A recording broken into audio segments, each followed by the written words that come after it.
Buenas tardes, queridos estudiantes. Bienvenidos a una clase más de filosofía política, fundamentos de filosofía política. Y vamos a continuar. Estamos analizando el bien común.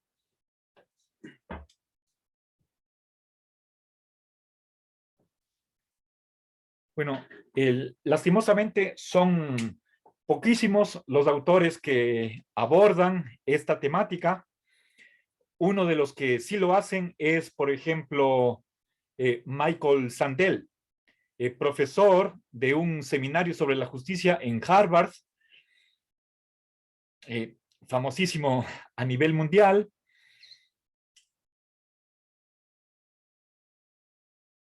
Y bueno, hay otro más, pero no es filósofo, tengo la idea de que es economista.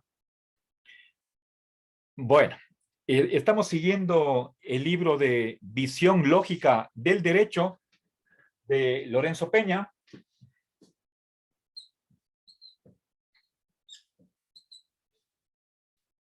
Que está publicado en el 2017, en Madrid. Bueno, entonces creo que debí haberle puesto la portada del libro, creo que debió haber ido en esa selección que yo les di. Les puedo compartir todo el texto. Voy a subir a ley virtual, de donde tomé esa selección de pasajes que estamos analizando. Cubrimos ya la hora anterior la sección 1.5 y me quedé en la 2.3. ¿Sí? Bueno, entonces vamos a continuar. No quiero, no quiero dejar a medias la sección 2.3. Mi estilo de dar clases es la de tender a la exhaustividad. Bueno, sé que eso es imposible, pero son poquísimas cosas o casi nada lo que dejo afuera.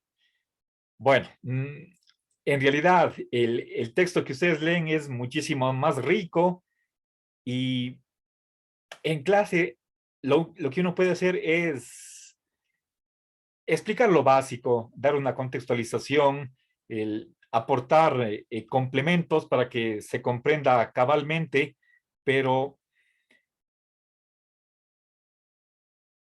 realmente no se puede ver todo, no por una voluntad de mi parte de no dar todo lo que sé. Para mí, yo no tengo por qué guardarme ningún conocimiento. Sería de mi parte tal vez incoherente con mi enseñanza. Yo les he dicho que tenemos que la obligación, y eso no porque le diga nuestra constitución, yo les leí un artículo, no por eso, sino por mi posicionamiento en la filosofía política, tenemos que incrementar el bien común. El conocimiento es algo común y yo he recibido de mis maestros muchísimo y lo que tengo que hacer es simplemente devolver. ¿Sí? Bueno, entonces creo que el conocimiento es algo público y entonces eso es lo que hago yo, transmitir, compartir lo que sé. Bueno, entonces estamos en la sección el 2.3.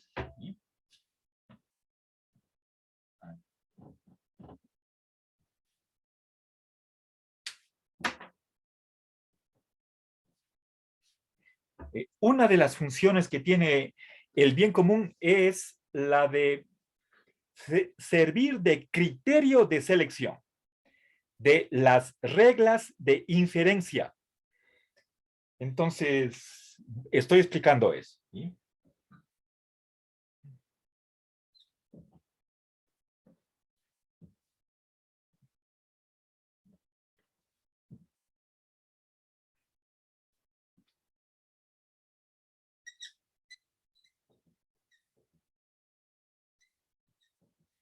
Bien. A ver, miren, los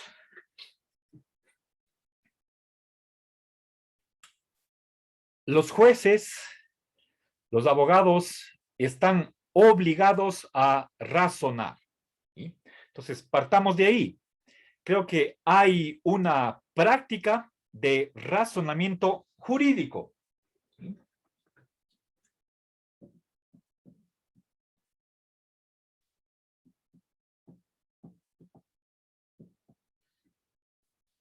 Bien. A ver, por ejemplo, les voy a poner un par de premisas y de ahí sacamos una conclusión.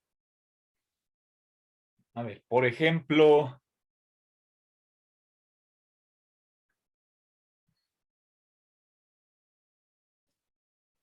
primera premisa,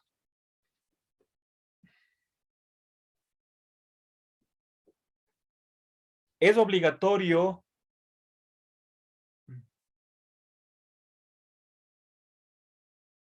que si alguien comete un delito, sea sancionado. ¿Sí?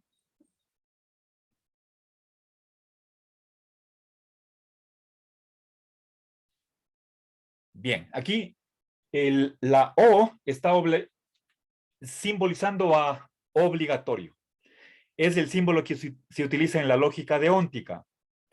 Es obligatorio que todo delito sea sancionado, reciba una sanción. Lo que es obligatorio es esta implicación. ¿Sí? Bueno, en vez de implicación podríamos poner un condicional, nos da igual. ¿Sí? Para este ejemplo. No estoy diciendo que la implicación sea lo mismo que el condicional, eso es cuestión de lógica. Dejemos para cuando reciban ustedes lógica. Segunda premisa, esta es la primera. Segunda premisa, supongamos que sucede un delito. ¿Sí? Es decir, hay una infracción a la ley, una violación de alguna norma. De estas dos premisas, ¿sí? La primera es normativa, la segunda es fáctica, de ahí que concluimos. ¿Sí? Este símbolo se lee, por lo tanto, o de aquí se sigue lo siguiente, y está indicando que lo que voy a poner aquí a la derecha es una conclusión. ¿Sí? ¿Alguien me puede decir qué conclusión sacamos de estas dos premisas? ¿No? Es obligatoria la sanción. ¿Sí?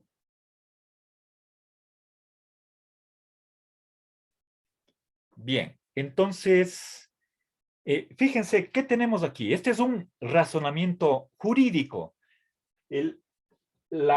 Tengo aquí dos premisas. ¿Sí?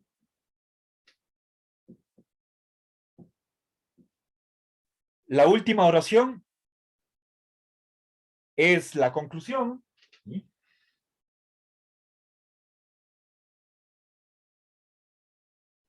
Y se dice que esta conclusión se sigue de las premisas. ¿Sí? Gracias a una regla de inferencia. ¿Sí? Bien. A ver, por ejemplo,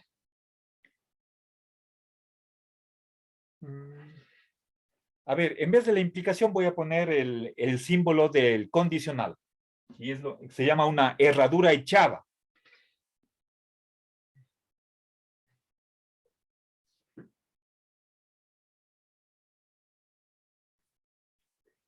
Les pongo un ejemplo. Lo que yo les di anteriormente era un principio general. Primera premisa, es obligatorio que si un chofer se estaciona en un paso cebra, entonces se le multe con $70. ¿De acuerdo? Esa es la primera premisa. Obligatorio que a quien se estacione en el paso cebra sea multado con $70. Segunda premisa.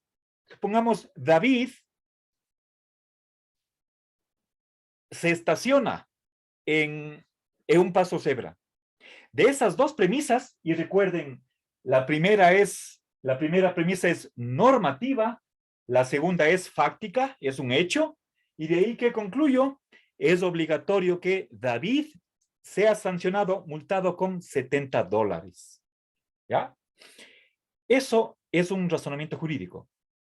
Detrás de ese razonamiento, el razonamiento es simplemente pasar de unas premisas a una conclusión, pero basado en una regla de inferencia. El conjunto de las reglas constituyen la lógica, hacen la lógica. ¿Sí? Con este rato no voy a definir qué es lógica. A ver, pero estamos hablando de no lógica en general, sino una lógica jurídica, una lógica de las normas. Y recuerden que vimos ya en otra ocasión que las normas son o bien obligaciones o prohibiciones o permisos o autorizaciones. ¿Sí? Bien, ¿cómo se deben manejar esos calificativos de obligatorio, prohibido y lícito? Eso depende de qué lógica manejemos. Y hay más de una lógica. Si es que hubiera dos lógicas, ya estamos en un problema. ¿Cuál escogemos? ¿Sí? A ver, perdón, aquí hay una pregunta.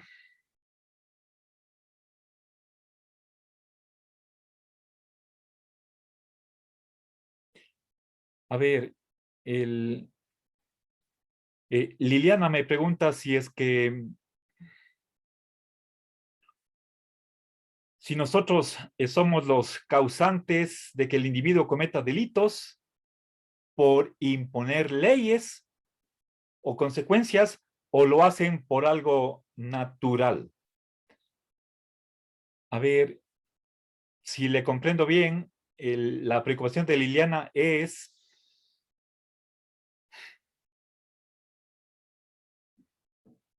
eh, ¿por qué, ¿por qué un individuo comete delitos? A ver, puede haber muchísimas causas. Tal vez eso sería un estudio de psicología o antropología. Lo que les podría decir es que a menos que estemos hablando de personas enfermas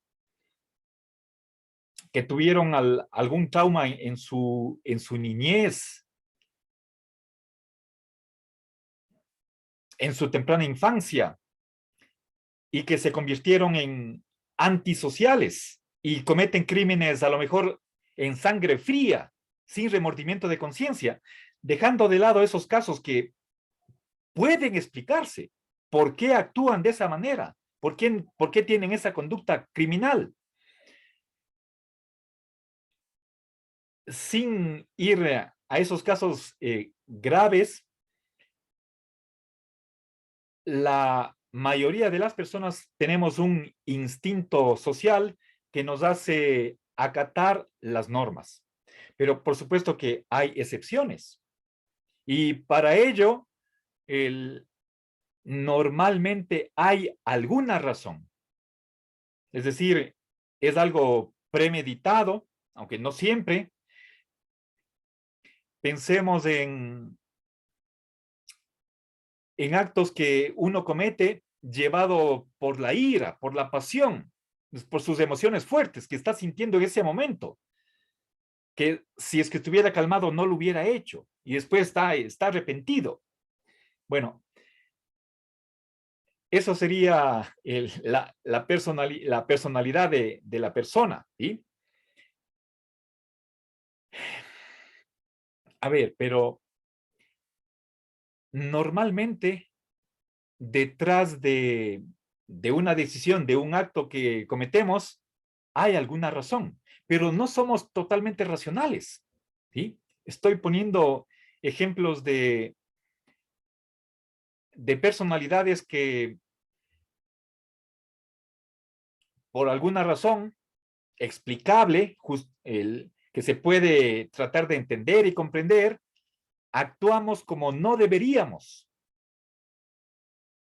Pero esas son, yo diría, casos excepcionales y precisamente una de las funciones que tiene el derecho es corregir esas violaciones, de esos quebrantos de la ley. ¿Sí?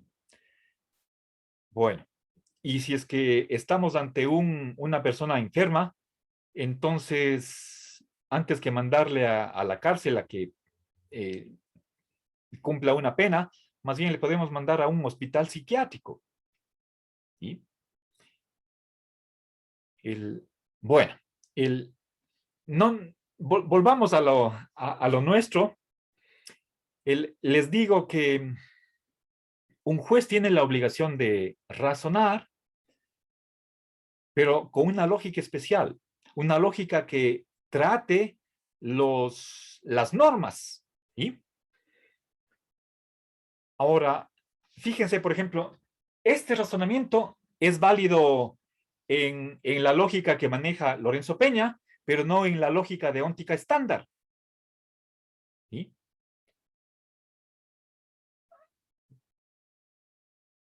¿Por qué no es válido este argumento en la lógica de óntica estándar? Porque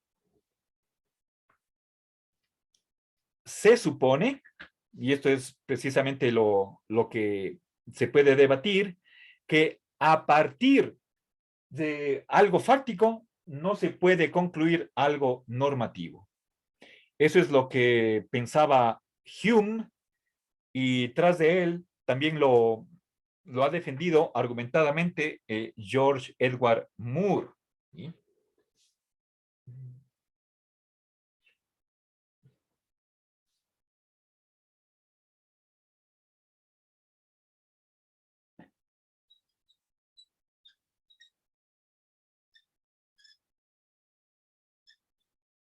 ¿Ya? Si es que esto está en la ley, pensemos por ejemplo ley de tránsito, y sucede que David se parquea en el paso cebra, o si quieren ustedes, pongamos otro ejemplo, si es que en la carretera hay un aviso de límite de velocidad, 90 kilómetros por hora, y David está a 91 kilómetros. Hay ahí un aparato que me dice a cuánto vamos, y si excedemos del límite, me toman una foto, me mandan al correo y tengo que, conclusión, por exceder, por viajar a más de 90 kilómetros por hora, es obligatorio que David sea sancionado. Tengo que pagar o tiene que pagar lo que sea. No sé si es que es $40 o ya no recuerdo la cantidad. No, 80 creo que es. $80 por exceder el límite de velocidad, que no hay como por ley. ¿Sí? Bien, entonces, fíjense, estoy pasando de un hecho a una norma, en este caso de obligación, de sanción. Bien, este paso de un hecho a una norma no es aceptado por Hume, por Moore y obviamente una corriente de otros autores. ¿Sí? Voy a poner con una flechita roja. ¿Sí?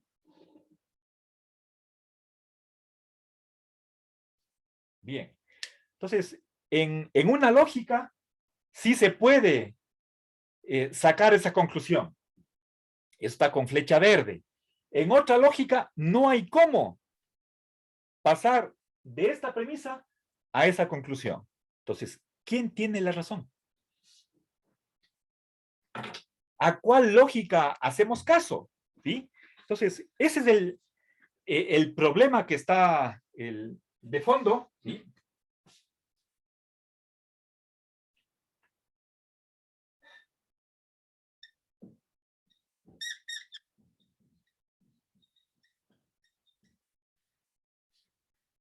Bien. Ahora, entonces,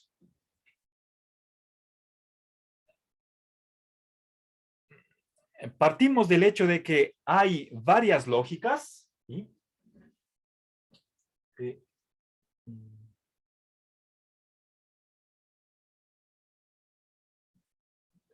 Hay varias lógicas jurídicas. Ya les digo, con que haya dos ya es suficiente para generar el problema, pero, queridos amigos, hay decenas de lógicas deónticas, lógicas jurídicas, no solo dos. La primera se inventó por el año 1930, la segunda en 1951, y entonces estamos en 90 años de historia de lógicas deónticas. Entonces, ustedes se imaginarán que tranquilamente puede haber 10 o más lógicas. ¿Cuál de ellas es la correcta? Aquí tienen un ejemplo de que en una lógica el razonamiento sí vale, en otra no vale. ¿Con cuál lógica debería razonar el juez? ¿Sí? Ese es el problema. ¿Sí? El, partiendo de un pluralismo de sistemas de lógica, ¿cuál de ellas escogemos? ¿Sí? A ver, aquí tengo una pregunta, voy a permitirme leer. El, a ver, mmm, correcto, correcto, sí. Lo que usted dice es de premisas verdaderas se puede llegar a una conclusión falsa. Precisamente eso es una regla de inferencia inválida, ¿sí? Entonces, ¿cuáles son los razonamientos válidos? ¿Sí? Fíjense, empecemos aclarando esta palabra. ¿Qué es un criterio? Un criterio, etimológicamente, significa lo que me permite distinguir. ¿Sí? El, fíjense, aquí he dibujado una línea. Pensemos en que con esa línea estoy trazando una división entre lo que vale y lo que no vale. ¿Sí?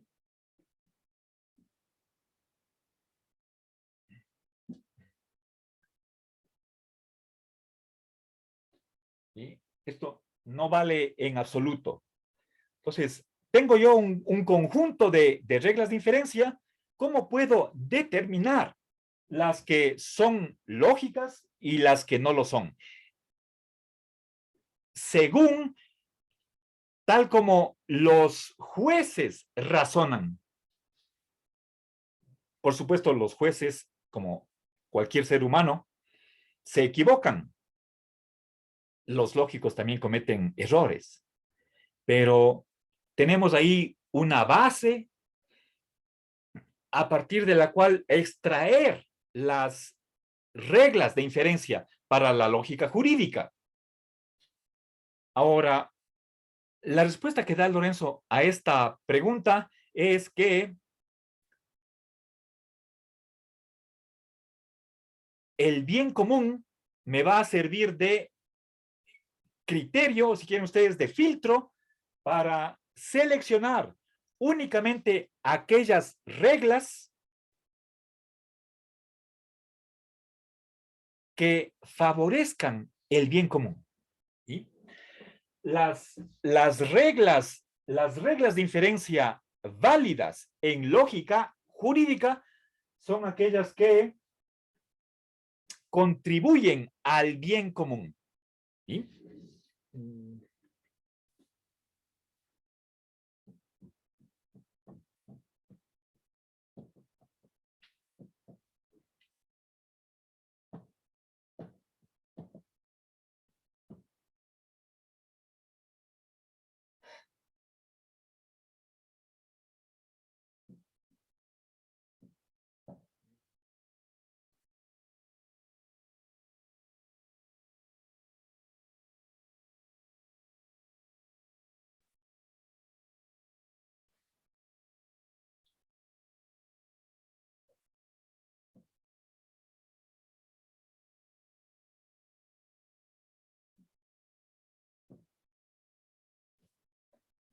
Bien, permítanme abreviar de esta manera.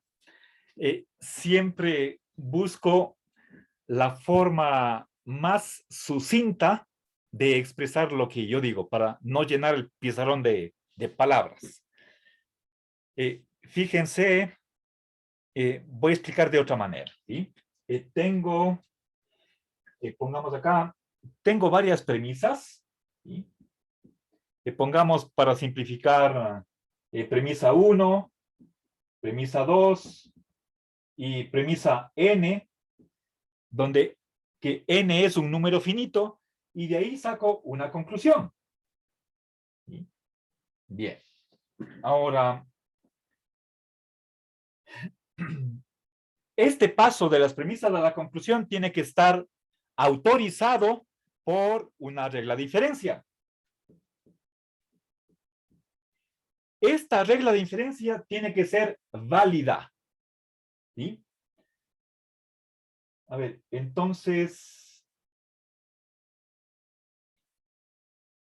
de este conjunto de premisas, algunas van a ser normativas, otras van a ser fácticas. ¿Sí? Las normativas son las que o son obligaciones, prohibiciones o licitudes o autorizaciones. ¿Sí? Bien. Ahora,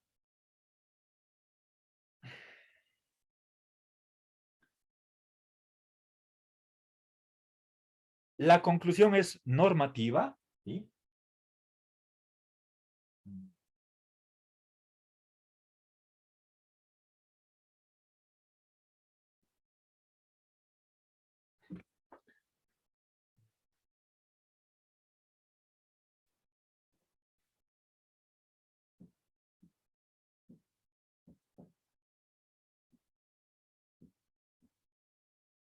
A ver, miren, para resumir o si quieren para simplificar, una premisa tiene que ser, por lo menos una premisa tiene que ser normativa, por lo menos una premisa tiene que ser fáctica. ¿Sí?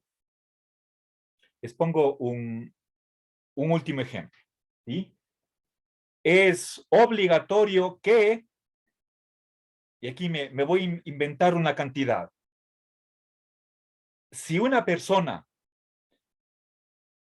recibe un ingreso mensual de ingreso anual de $12,000, entonces paga impuestos. ¿Sí? Eso es obligatorio. Todo aquel que reciba al año más de $12,000 paga impuestos. Hace la declaración de impuestos. Y siguiente premisa, hay una persona que tiene ese ingreso de más de $12,000. Pensemos nuevamente en que es David. ¿Y ahí qué se concluye? Es obligatorio que esa persona pague impuestos. Obligatorio hacer la declaración de la renta. ¿Sí? Entonces, si suponemos que David recibe más de 12,000 al año, eso es un hecho, algo real, algo que se puede constatar. ¿Sí? Por ejemplo, con depósitos bancarios o cheques, se ve cuánto ha recibido. ¿Sí? Y por lo tanto, concluimos que una norma, ¿sí?, tiene la obligación de hacer la declaración a la renta o pagar los impuestos correspondientes. Bien, entonces, vimos anteriormente, creo que fue el día de ayer, o no recuerdo, tal vez el lunes, que todo el ordenamiento jurídico tiene como fin el bien común. ¿Para qué están hechas las leyes?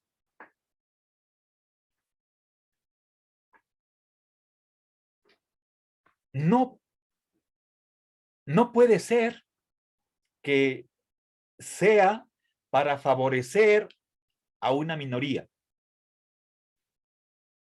a una parte de la población, o peor, el a una clase, ¿sí? Bueno, me voy a referir a una dificultad con respecto a esta formulación en otro punto. No quiero adelantarme, ¿sí? Para ir ordenadamente. Quizás si ustedes ya leyeron todo el texto, sabrán a qué me voy a referir más luego. Bien, ahora, si es que el fin del ordenamiento jurídico, de las normas, es el bien común, entonces, si es que estas normas, ¿sí?, tanto en la premisa como en la conclusión, tienen que estar al servicio del bien común, no puede ser, y ese es el razonamiento que presenta Lorenzo Peña, no puede ser que el grado de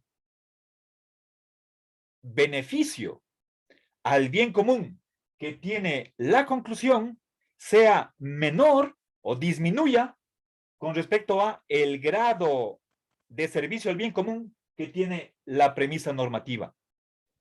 Con otras palabras, veamos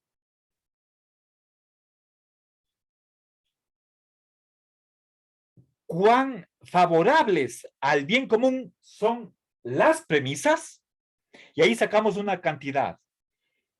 Hagamos eso mismo, una medida de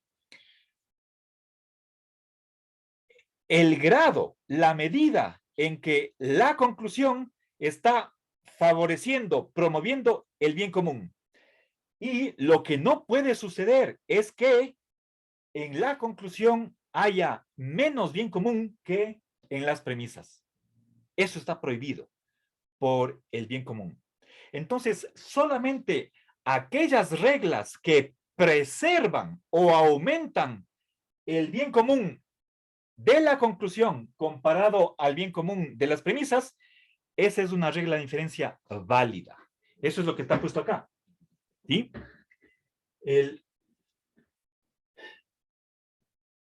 ¿Qué reglas de inferencia en lógica jurídica valen? Aquellas que no disminuyen el bien común al pasar de la premisa a la conclusión. ¿Sí? Este símbolo es mayor o igual. ¿Sí? Válidas son aquellas que el bien común es igual o mayor al pasar de las premisas a la conclusión. Lo que no puede suceder es que si nosotros hacemos una evaluación, si pesamos, ¿sí?, pongamos en un platillo, pongamos cuán favorables al bien común son las premisas, en el otro platillo pongamos la cantidad de beneficio que la conclusión hace al bien común, ¿sí? Si es que en la conclusión hay más bien común o igual que en las premisas, entonces la regla de inferencia vale. Pero si es que en la conclusión se disminuye, se empobrece o se pierde totalmente el bien común que había en las premisas, entonces esa es una regla de inferencia inválida. ¿Sí? Entonces, eso es lo que significa que el bien común sea el criterio para seleccionar las reglas de inferencia de una lógica jurídica correcta. ¿Sí? ¿Ya? Bueno, avancemos y no, me he demorado un poquito más en esta subsección 2.3 porque es un poco técnico. Estamos en lógica, ¿sí? Y ustedes todavía no han recibido el curso de lógica, entonces, bueno, aquí en la universidad estoy diciendo, tal vez lo hicieron en el colegio y vieron tal vez en la propia materia de filosofía 1 o quizás en matemáticas, no sé. Ahí vieron algo de lógica, ¿sí? Bueno, avancemos, pasemos a la sección 9.6 del capítulo 2. Déjenme ver dónde estoy.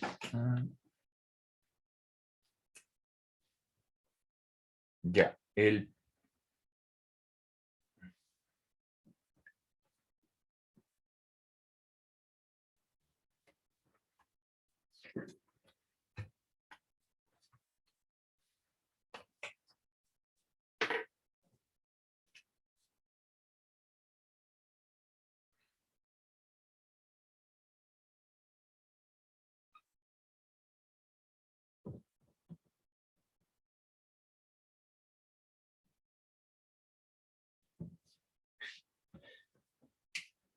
a ver, el título de esta sección, recuerden, estamos en visión lógica del derecho.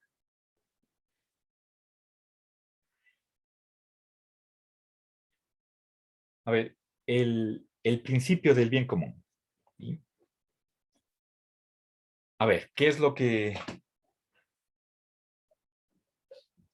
Una de las ideas principales que está en esta sección, la de que, ¿qué es lo obligatorio y lo prohibido o lo lícito en el derecho? Recuerden, no estamos en curso de ética. Ustedes en séptimo ciclo recibirán ese curso. Es una asignatura que está en la malla curricular. Los únicos estudiantes que reciben la materia de ética, así sin más, como una asignatura diferente de ética de los negocios, por ejemplo, o ética aplicada a la vida, bioética, o sea, una ética pura, podemos decir, son los que estudiantes de filosofía. ¿Sí? Pero bueno, ese es séptimo ciclo. No estamos en ética, ¿sí? Estamos dentro del derecho como el conjunto de normas, tanto para los gobernantes, los legisladores, los jueces y en realidad todos los individuos. ¿Qué es lo obligatorio o lo prohibido o lo lícito en derecho? ¿Sí?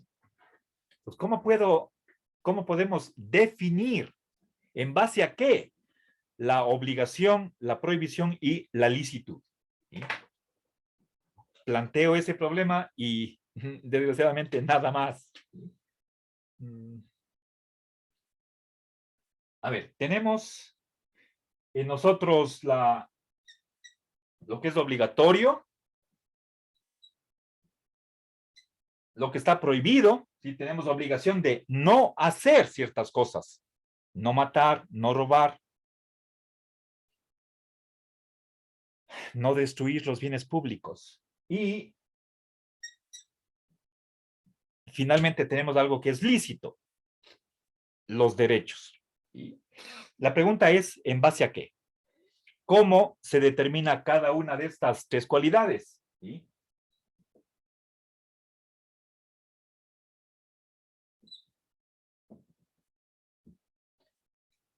La respuesta es, nuevamente, el bien común. ¿Sí? Pero explicaré eso en la próxima clase, ¿sí? Pero se me acabó el tiempo. Muchas gracias.